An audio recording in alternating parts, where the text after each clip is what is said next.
बिस्मिल्लाहिर्रहमानिर्रहीम। Last video में हमने future value of ordinary एनविटी discuss किया था और उसका कॉन्सेप्ट और उसकी एक एग्जांपल ली थी। आज की वीडियो में present value of ordinary annuity.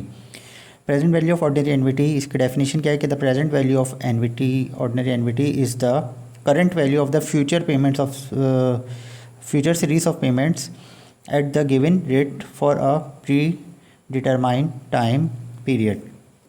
ठीक है, ये क्या है कि फ्यूचर में जो हम पेमेंट्स करेंगे जो कि सीरीज़ ऑफ पेमेंट्स होगी, ठीक है ना, एक पेमेंट नहीं होगी, कंटिन्यूसली जो है हमें पेमेंट कर रहे हैं, रिसीव भी कर सकते हैं और पे भी कर सकते हैं। तो उन फ्यूचर पेमेंट्स जो और उस किसी एक प्री डिटरमाइंड रेट होगा कि उस पर हमें जो है वो कितना इंटरेस्ट जो है वो पे करना है या रिसीव करना है, और एक सर्टेन टाइम पीरियड होगा, 5 साल, 10 साल, 15 साल। तो वो जो फ्यूचर पेमेंट्स होंगी, सीरीज़ ऑफ पेमेंट्स, इस पे हमें कुछ इंटरेस्ट भी देना है या मिलेगा, और उस एक सर्टेन टाइम के लिए। तो उसको अगर हम आज मेजर करें, टुडे उसकी वैल्यू कितनी बन रही है, तो वो क्या कहलाएगी, present value of ordinary annuity. ठीक है, इसमें एक एग्जांपल मैंने डिस्कस की थी पिछली वीडियो में कि उसमें मैंने ये बताया था कि अगर कोई शख्स जो है रिटायरमेंट होती है उसकी, अब उसके पास एक लमसम अमाउंट है, ठीक है, अब वो चाहता है कि अब क्योंकि वो रिटायर हो गया, उसके पास सैलरी नहीं है आ रही, अब उसको एक लमसम अमाउंट मिल गई, तो अब वो ये चाहता है कि जी आने वाले 10 साल तक उसको एक सर्टेन अमाउंट जो है वो मिलती रहे। ठीक है, अब तो उस सर्टेन अमाउंट जो वो आने वाले 10 सालों में उसको मिलेगी, तो कुछ पैसा उसके पास है, वो इन्वेस्ट करना चाह रहे, तो वो आज उसको कितना पैसा इन्वेस्ट करना पड़ेगा कि हर साल या हर महीने उसको एक फ़िक्स अमाउंट जो है वो मिलती रहे। ठीक है, अगर हम एक और एग्जांपल ले लें, जैसे कि आप एक बैंक के पास गए कार फाइनेंसिंग के लिए, ठीक है, आपने कहा जी हमें एक कार चाहिए, और तो क्या कंडीशंस होंगी। ठीक है, कार फाइनेंसिंग, जब आप बैंक के पास जाते हैं कार फाइनेंसिंग के लिए, तो बैंक कहते हैं ठीक है हम आपको कार दे देते हैं। अच्छा, इसमें अभी हम एज्यूम कर रहे हैं कि अभी हम कोई डाउन पेमेंट वगैरह नहीं है, हम बैंक से एक कार ले रहे हैं एनविटी बेस्ड। तो अब वो हमसे पूछता है कि जी कितने साल में आप हमें पेमेंट कर सकेंगे। ठीक है, तो हमने कहा जी जो टोटल अगर टाइम पीरियड है वो है 10 ईयर्स, 10 साल में जो है वो हम इसकी किस्तें अदा करेंगे। ठीक है, इक्वल सीरीज़ ऑफ पेमेंट्स जो है वो हम पे करेंगे 10 साल तक। ठीक है, एनुअली बेसिस पे, सालाना। ठीक है, ये बेसिक एक एग्जांपल ले रहा हूँ ताकि ये कॉन्सेप्ट आपका क्लियर हो जाए। इसमें एनुअली 10 ईयर्स के लिए हम 10 किस्तें पे करेंगे, इसकी 10 इंस्टॉलमेंट्स होंगी। ठीक है, तो क्या एनुअली हम पे कर रहे हैं। तो बैंक सपोज़ करता है कि इसमें हमसे कहते हैं ठीक है आपको इस पर हमें जो है वो इंटरेस्ट देना पड़ेगा, और जो रेट ऑफ इंटरेस्ट होगा वो 8% एनुअली या ईयरली एनुअली, और अमाउंट जो होगी साल है ना, जो सीरीज़ ऑफ पेमेंट्स हमें हर साल इंस्टॉलमेंट की अमाउंट जो होगी, जो एनुअल अमाउंट ऑफ एनविटी वो कितनी होगी, 1 लाख पर ईयर। हर साल हम कहते हैं जी हम आपको 1 लाख रुपए पे करेंगे। ठीक है जी, और 10 साल में हम आपको ये पे करेंगे। तो अब बैंक हमसे कह रहा है कि ठीक है 1 लाख रुपए आप सालाना पे करें, 10 साल तक आप पे करें, और 8% इंटरेस्ट इस पर हम आपसे जो है वो लेंगे। तो इसके हिसाब से अब जो बैंक हमें गाड़ी देता है आज मौजूदा वक्त में, ठीक है, वो उस गाड़ी की एक्चुअल वैल्यू कितनी है अभी, अगर हम वो गाड़ी कैश पे ख़रीदें फ़ौरन, ठीक है, क्योंकि यहाँ तो हम 10 किस्तों में पे कर रहे हैं, अगर वो गाड़ी आज हम कैश पे ख़रीदें तो वो कितने की हमें मिलेगी। तो ये क्या कहलाएगा, प्रेजेंट वैल्यू ऑफ एनवीटी, कि जो 10 इंस्टॉलमेंट में हम आने वाले 10 सालों में हम पेमेंट कर रहे हैं, अगर वो 10 सालों के बजाय आज हमारे पास कैश अगर होता और हम फ़ौरन कैश पे ख़रीद लेते तो हमें कितने की वो कार पड़ती। क्योंकि इस तरीके से हम देख रहे हैं कि हमें नज़र आ रहा है कि जी यहाँ पर हम 10 साल तक हर साल 1 लाख रुपए की अमाउंट जो है वो पे कर रहे हैं। इसका मतलब 10 साल में 1 लाख रुपए हर साल पे कर रहे हैं, तो 10 साल में हमने कितने अमाउंट पे करी, 10 लाख रुपए की हमने जो है वो अमाउंट बैंक को पे करनी है। ठीक है, तो 10 लाख रुपए की ये जो कार बैंक हमें दे रहा है 10 किस्तों में, तो अगर हमें ये मालूम करना हो कि ये आज अगर हम कैश पे ख़रीद लेते हैं मौजूदा वक्त में, तो ये प्रेजेंट वैल्यू इस कार की क्या है। ठीक है, तो ये हम मालूम करते हैं। इसी एग्जांपल को सॉल्व कर लेते हैं। तो इसकी प्रेजेंट वैल्यू ऑफ एनवीटी क्या होगी, इसको सॉल्व करते हैं। इसमें और ये हम बात कर रहे हैं कौन सी एनवीटी की, ऑर्डिनरी एनवीटी, क्योंकि आईकॉम पार्ट 1 के कोर्स में एनवीटी ड्यू नहीं है, यानी कि इसमें जो पहली इंस्टॉलमेंट हम पे करेंगे, मतलब कार आज ले ली तो अभी हमने कोई पेमेंट नहीं करनी, हमें पहली पेमेंट कब करनी है, at the end of the period, यानी 1 साल मुकम्मल होने के बाद हम फर्स्ट पेमेंट करेंगे। तो ये क्योंकि payment at the end of the period हो रही है, इसलिए ये क्या कहलाएगा, ऑर्डिनरी एनवीटी।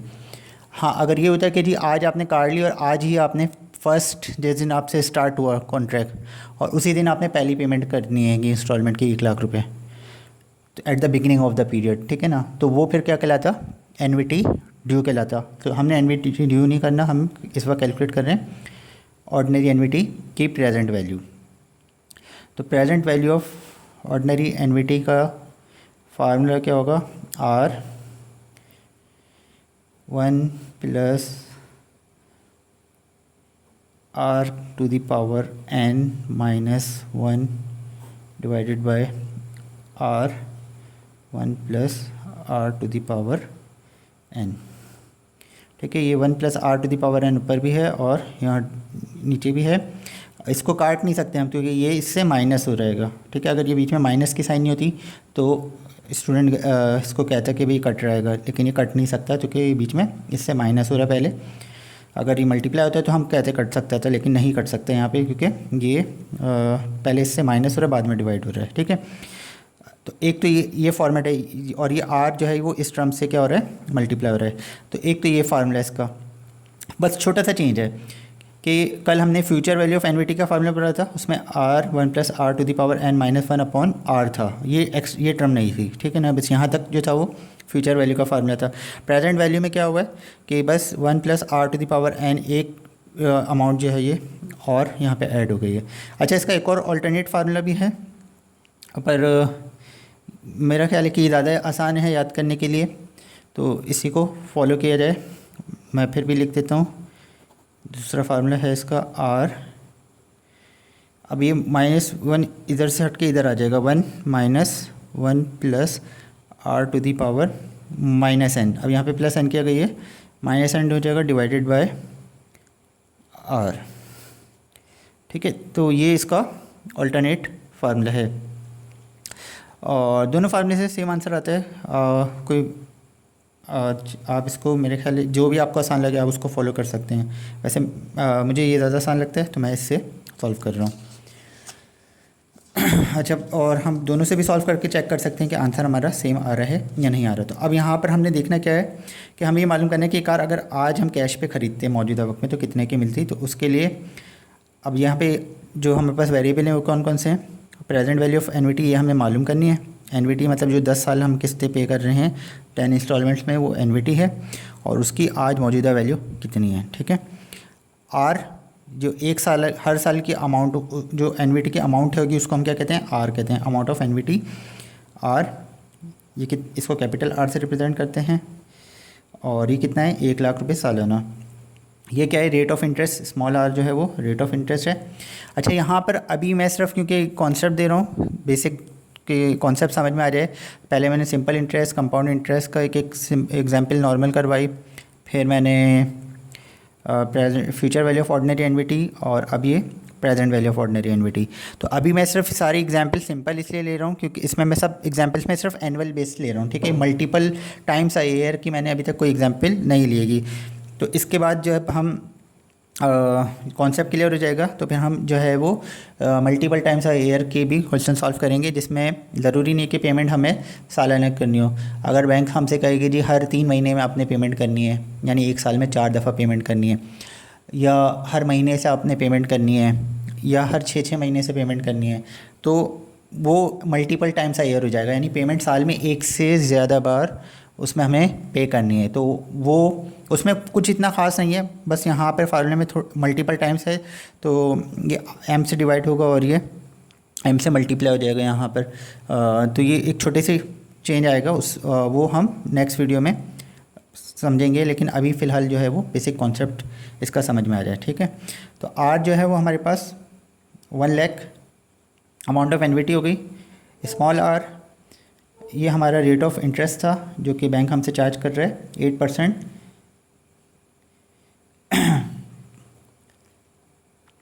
कंपाउंडेड एनुअली, सालाना हमसे वो 8% चार्ज कर रहा है।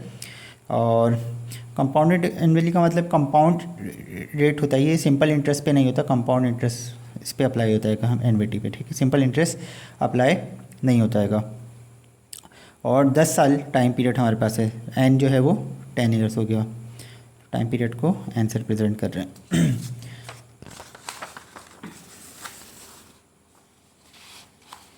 ठीक है, अभी हम फर्स्ट फार्मूले में वैल्यू पुट कर रहे हैं। मैं फार्मूला दोबारा लिख देता हूँ। Present value of annuity is equal to R 1 plus R to the power n minus 1 divided by R 1 plus R to the power n। Present value of annuity equal to R amount of annual payment, 1 सालाना NVT की जो किस्त हम दे रहे हैं 1 लाख रुपए, capital R हो गया, 1 प्लस R जो है वो रेट ऑफ इंटरेस्ट है जो बैंक हमसे चार्ज कर रहे हो, कितना 8%। 8% का मतलब हो जाता है 0.08। N number of years 10 years minus 1 divided by, अच्छा ये -1 पावर में नहीं है, ये बेस पे है अलग से, ठीक है, divided by 0.08 rate of interest आ गया। और फिर दोबारा से 1 प्लस ये टर्म पूरी आ जाएगी 0.08 टू दी होल पावर 10। ठीक है, अब इसको हम कैलकुलेट कर लेते हैं कैलकुलेटर से। साइंटिफिक कैलकुलेटर सबके पास होता है और अलाउ है एग्ज़ाम में यूज़ करना, तो हम इसको साइंटिफिक कैलकुलेटर से सॉल्व कर लेते हैं। तो पहले हमने इस ब्रैकेट को सॉल्व करना है। जब इस ब्रैकेट का पूरा आंसर आ जाएगा तो फिर हम क्या करेंगे, इस बाहर वाली अमाउंट से इसको मल्टीप्लाई कर देंगे। तो अभी हम इसको पहले सॉल्व कर लेते हैं ब्रैकेट के अंदर। तो ब्रैकेट में हमने इसको इसी तरीके से अगर हम कैलकुलेटर पे लिखना है तो नज़र इसमें विजिबल से आ रहा है। अच्छा जी, यहाँ पे मैं अब ये टर्म जो है वो मैं सॉल्व कर रहा हूँ कैलकुलेटर पे। देखें ज़रा, सबसे पहले ब्रैकेट है, ठीक है, फिर ब्रैकेट के बाद ये डिवाइड लगा दें, फिर एक और ब्रैकेट, इसमें 1 plus 0.08 bracket close to the whole power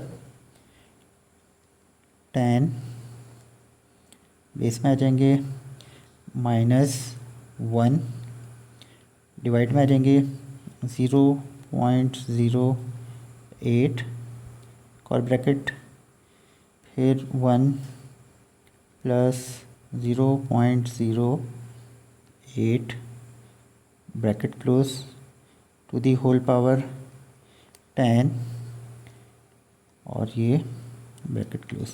ठीक है, ये पूरी टर्म हमने 1 स्टेप में लिख ली। अगर आप 1 स्टेप में नहीं कर सकते तो पहले आपने इसको ऐड करके पावर 10 ले लेनी है, जो आंसर आए इक्वल टू दबा के उसमें से -1 कर देना है।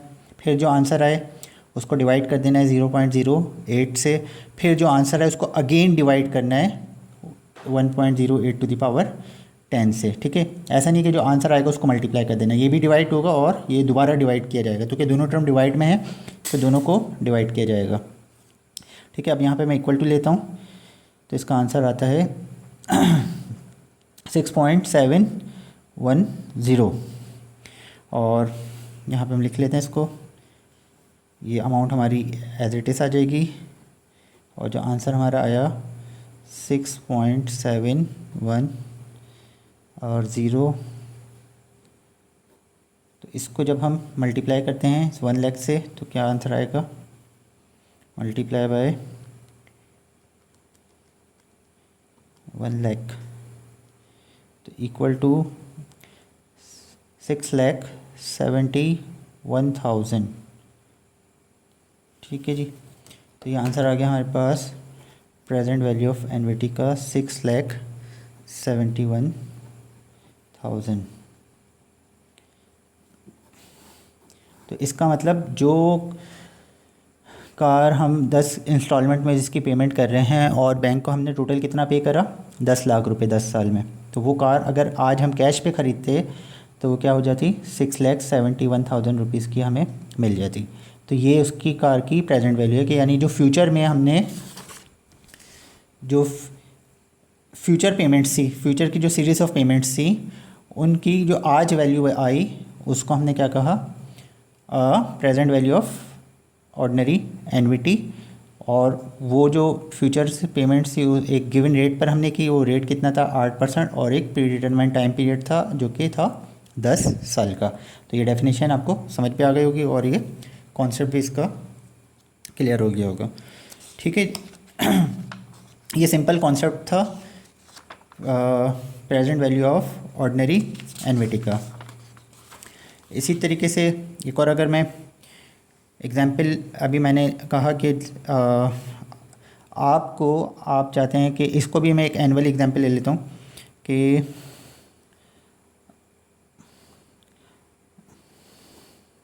a person need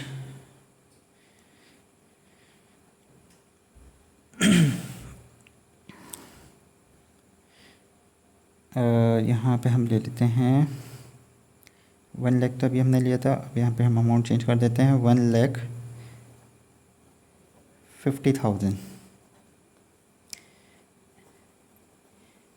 yearly for the next 10 years. The rate of interest is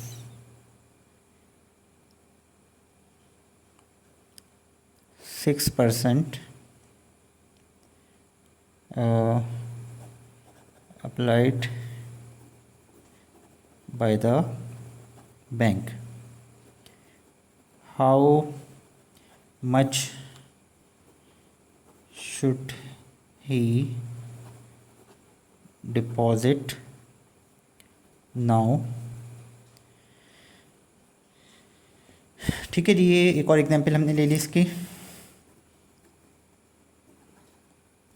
ठीक है जी। एक शख्स है, वो चाहता है कि जी आने वाले 10 सालों में हर साल उसको 1,50,000 रुपये जो है वो मिलता रहे, यानी at the end of the period, यानी आज से 1 साल बाद। आज वो बैंक गया, वो कहते हैं कि जी आज से 1 साल बाद हर साल मुझे 1,50,000 रुपये चाहिए 10 साल तक, ठीक है।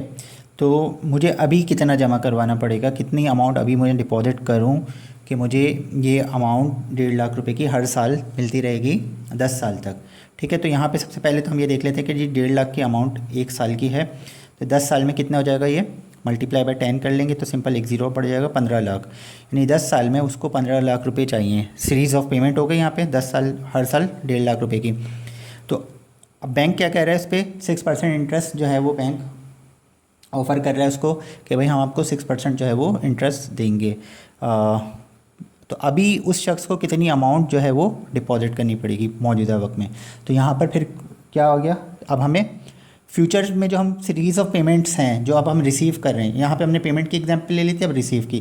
तो यहाँ पर अब क्या है कि फ्यूचर में जो आने वाले 10 सालों में हर साल हमें 1.5 लाख रुपए की रिसीव होगी पेमेंट्स, सीरीज़ ऑफ पेमेंट, उसकी आज जो मौजूदा वैल्यू है वो कितनी होगी। ठीक है, तो इसके पर भी हमने प्रेजेंट वैल्यू का ही फार्मूला अप्लाई करना है।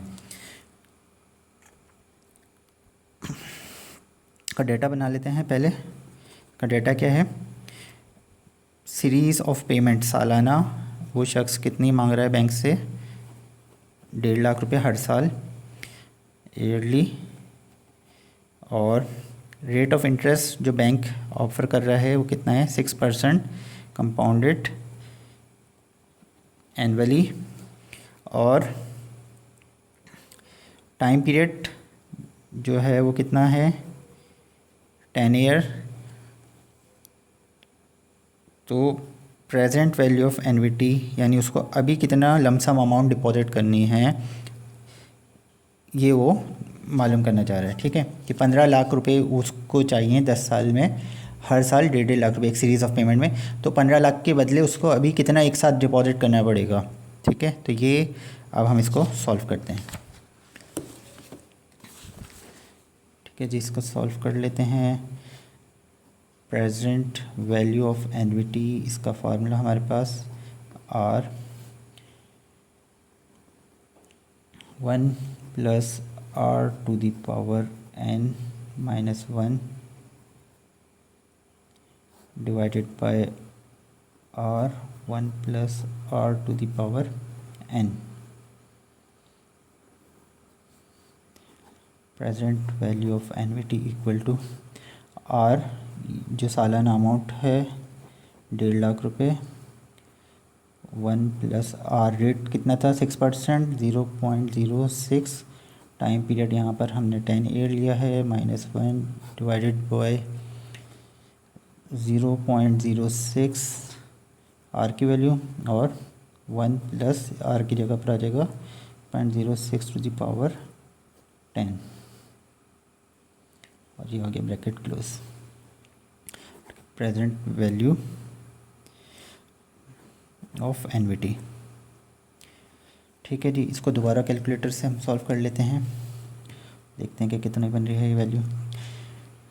सबसे पहले कर्ली ब्रैकेट, बड़ा ब्रैकेट लेते हैं एक, उसमें फिर हम ये डिवाइड ले लेते हैं और ऊपर वाली टर्म में दोबारा ब्रैकेट अप्लाई करेंगे। 1 + 0.06, 1 + 0.06 bracket close to the whole power 10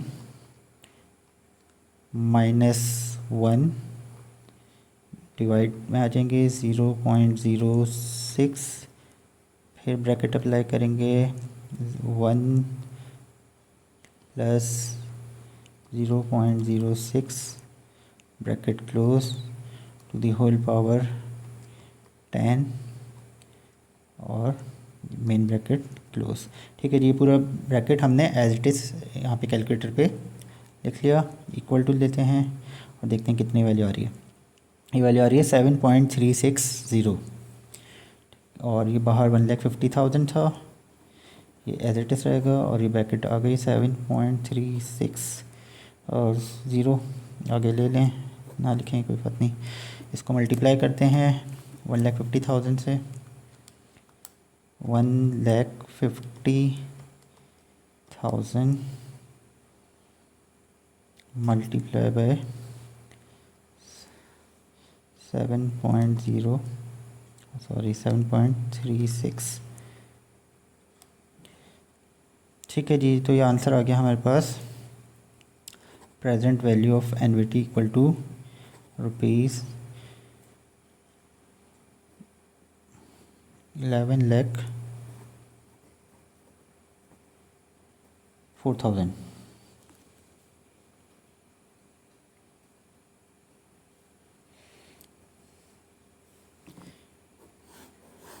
ठीक है, ये हमारा आंसर हो गया। यूनिट 10, 100,000, 10,000, लाख, 10 लाख। ठीक है, ये हमारे कितने 11 लाख और 4,000, यानी कि 11,04,000 रुपये उसको अभी जमा करवाने पड़ेंगे। ये जो 15 लाख रुपए वो हर साल 1.5 लाख रुपए की सूरत में बैंक से लेना चाह रहा था, उसकी जो प्रेजेंट वैल्यू है मौजूदा अभी उसकी जो वैल्यू बन रही है, यानी इसको हम डिस्काउंटेड वैल्यू भी कह सकते हैं, ठीक है। तो ये वैल्यू कितनी है, 11,04,000 रुपये अगर वो अभी देता है तो बैंक उसको हर साल 10 साल तक 1.5 लाख रुपए देता रहेगा, यानी बैंक उसको टोटल 10 साल में 15 लाख रुपए देगा, ठीक है। ये एग्जांपल उम्मीद है आपको समझ में आ गई होगी, दोनों प्रेजेंट वैल्यू का कॉन्सेप्ट समझ में आ गया होगा। अच्छा, अब अगर इसको मैं दूसरे फार्मूले से भी करके दिखा देता हूँ तो उससे हमारा सेम आंसर आएगा। Present value of annuity is equal to, formula लिख देता हूँ पहले, R1 minus 1 plus R to the power minus n divided by R, ठीक है। ये हो गया formula. Present value of annuity equal to R की वैल्यू आ गई 1,50,000। ये सेकंड फार्मूला, सेकंड मेथड, इसी सवाल का दूसरे तरीके से कर रहे हैं। 1 minus 1 plus rate of interest 0.06, power अब माइनस में आ जाएगी -10 divided by rate of interest 0.06, ठीक है। इस टर्म को फिर वही कैलकुलेटर पे सॉल्व करेंगे, फिर आखिर में 1,50,000 से मल्टीप्लाई कर देंगे। तो ये हमारे पास है, सबसे पहले ब्रैकेट ले लेते हैं, ब्रैकेट के बाद हम डिवाइड ले लेते हैं। ऊपर वाली टर्म हमारे पास 1 माइनस फिर bracket 1 plus 0.06 bracket close to the power -10 divided by 0.06 और ये होल ब्रैकेट क्लोज, ठीक है। ये पूरी टर्म हमने ब्रैकेट में लिख ली। इक्वल टू लेते हैं तो हमारा आंसर देखते हैं, सेम आंसर आ रहा है 7.360, ठीक है, 7.360। और इसको जब हम 1.5 लाख से मल्टीप्लाई करेंगे प्रेजेंट वैल्यू ऑफ एनवीटी के लिए, तो present value of NVT same वही आंसर आ जाएगा, ₹11,04,000। तो आपके पास दोनों ऑप्शन है, अगर आपको ये फार्मूला आसान लग रहा है तो इससे सॉल्व कर लें, और अगर आपको ये वाला फार्मूला आसान लगता है तो इस फार्मूले से सॉल्व कर सकते हैं, ठीक है। और ये प्रेजेंट वैल्यू का कॉन्सेप्ट कंप्लीट हो गया। अब जो नेक्स्ट वीडियोस होगी उसमें फिर मैं आपको इन डिटेल जो है वो सिंपल इंटरेस्ट के क्वेश्चंस, कंपाउंड इंटरेस्ट के, present value ordinary NVT, future value of ordinary NVT, और ये सब चीज़ें सॉल्व करेंगे। मल्टीपल टाइम्स आईआर की एग्जाम्पल सॉल्व करेंगे। अच्छा, क्योंकि अच्छा अब ज़रूरी नहीं कि इसमें हमें सिर्फ ये प्रेजेंट वैल्यू ही एनवीटी मालूम करने का है, हमसे भी कह सकते थे जी अमाउंट प्रेजेंट वैल्यू गिवन होती कि जी अगर अभी मैं 11,04,000 पे करूं तो मुझे हर साल कितना मिलेगा, तो ये भी हम मालूम कर सकते थे इसी फार्मूले को। ये पूरी टर्म यहाँ पे ला के डिवाइड हो जाती। तो हमसे एग्ज़ाम में टाइम पूछने को आ सकता है कि जी टाइम बताएं, फ्यूचर वैल्यू प्रेजेंट वैल्यू दोनों दे दिएगी, टाइम पीरियड कैलकुलेट करना है, रेट कैलकुलेट करना है। तो फार्मूले में जो 4 चीज़ें हैं, 4 में से कोई भी 3 वेरिएबल की वैल्यू गिवन होगी, 4th मिसिंग वैल्यू जो होगी वो हमें मालूम करनी होगी। तो ये कैसे करेंगे, ये नेक्स्ट वीडियो में फिर हम स्टेप बाय स्टेप इसको सॉल्व करेंगे। आज की वीडियो यहीं तक, और उम्मीद है कॉन्सेप्ट क्लियर हो गया होगा और वीडियो समझ आए। अच्छी लगी तो लाइक करिएगा और चैनल को सब्सक्राइब भी करिएगा और दूसरे फ्रेंड्स के साथ भी इसे शेयर करिएगा।